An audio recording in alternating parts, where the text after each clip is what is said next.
রাইসোল, ইউনিভার্সিটির সিদ্ধান্ত ছিল তুমি যদি 3.75 পাও তবে কেবলমাত্র তুমি ফুল ফি স্টুডেন্টশিপ পাবে, আর সেক্ষেত্রে তুমি বিনা সেমিস্টার ফিতে পড়াশোনা করতে পারবে। কিন্তু তুমি লাস্ট সেমিস্টারে কী করেছো? 3.25 পেয়েছো। এখন কী হবে? 25% পে করতে হবে স্যার।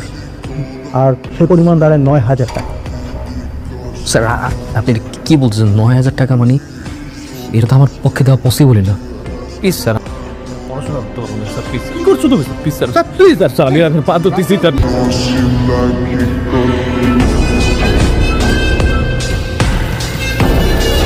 রাইসোল, তুমি লাস্ট সেমিস্টারে এক্সাম দাও নাই কেন?